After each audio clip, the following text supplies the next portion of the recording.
This is the story of how the old man died.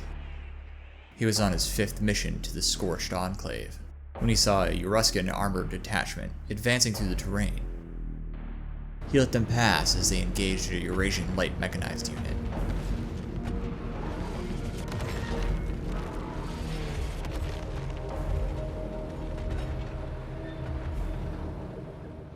He thought he was clear to cross a short stretch of open terrain.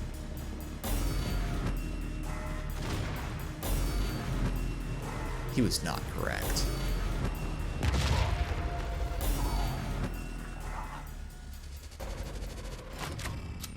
Reginald here.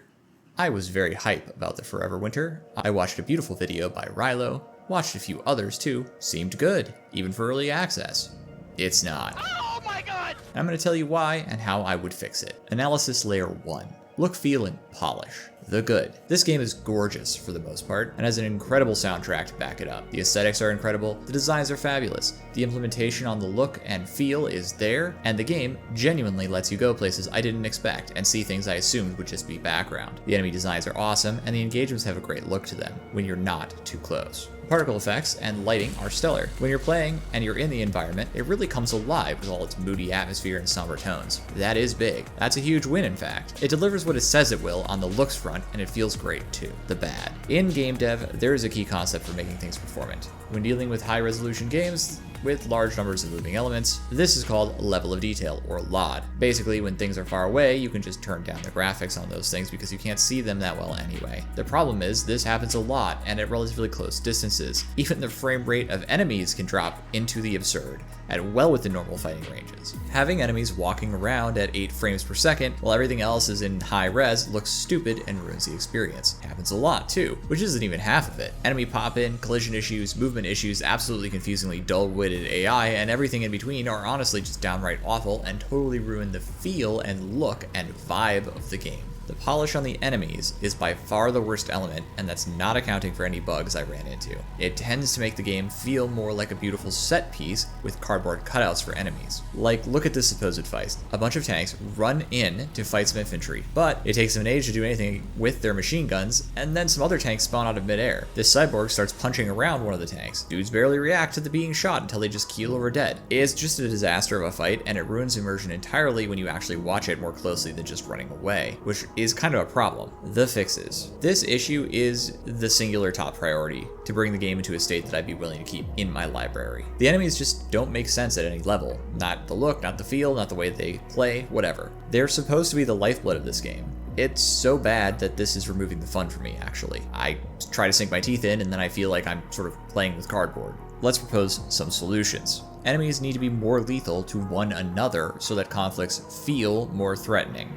Enemies need better behaviors around fighting one another so it's more convincing. Their aggro radius for one another seems way too short. I would suggest better aggression against formal enemies instead of you, better cohesion as part of squad units when fighting and reinforcing one another, better retreat behaviors, awareness of the effectiveness or lack thereof of their weapons on some targets. Watching an infantryman fire his machine gun at a tank and then die while standing in the open doesn't feel right. Better visible signs of taking fire, like stagger, knockdown animations, injury states, etc. Enemies need clearer movement behaviors. Everything is just too jerky and unpredictable. Enemy line of sight against players needs to be improved. Enemies behave as if blind except when they don't, and that goes for fighting you as well. Enemy LOD issues definitely need resolving. Enemy pop-in issues also need resolving. Analysis Layer 2, mechanical gameplay.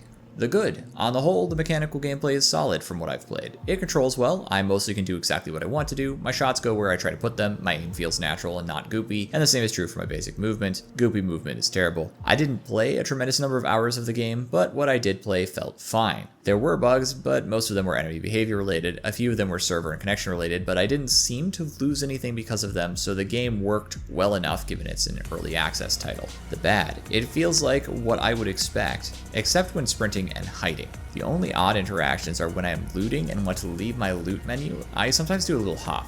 That just feels weird. I find the vault jump mechanic is a bit subpar as well. It could be smoother. It's not catastrophic, but feels somewhat unnatural visually for what I'm trying to achieve. For fixes, the player controller should not change how it controls between sprinting and not sprinting. It currently switches from WASD controls to W plus mouse aim for your movement direction when sprinting, and that's just bad on several fronts.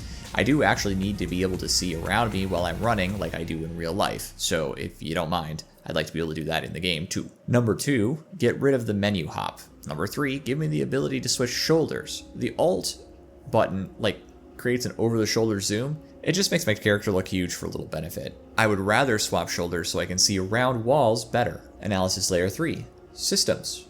The good. I was very worried about the water system, but in just an hour of play I managed to store up 7 days of water. That's pretty generous and not much of a challenge to keep topped up, even for me. I can usually spare an hour somewhere during a week to play the game. Overall, the loot system seemed alright. I wasn't really struggling to get the basics or feel like I was advancing. Newbie confusion was the bigger issue more than anything else, and I felt like I was learning as I went. The bad. I can't tell if I'm having any fun. I think with friends I'd be having more fun, but no one wanted to play as a consequence of the water system, and it being early access. Speaking of the water system, why is my character able to die when I'm not playing the game? If it only takes like an hour to get enough water for a week, it kind of begs the question of what the point of the water system is. Log in and play at least once a week for at least an hour or lose all your progress, and it is just a weird system. It won't matter at all until it matters a lot. That feels like bad design.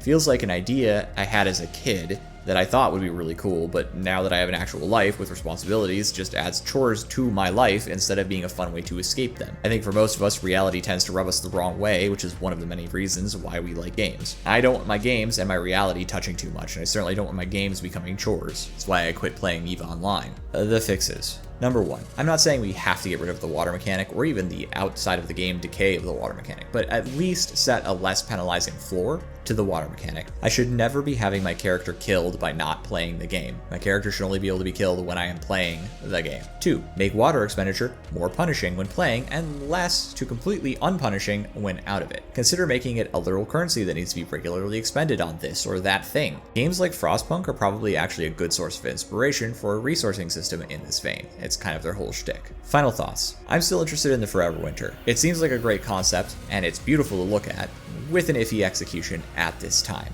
It may yet be a great game, but it isn't right now. So if you're asking me, should I buy it? My suggestion is to wait unless you're really interested in this particular genre of PvE multiplayer extraction looters with some shooting. I know it's in early access, and that's great. That's why I tailored this video towards suggestions. I'll happily check back and see how it's going and let you know too. With that, thanks so much for visiting.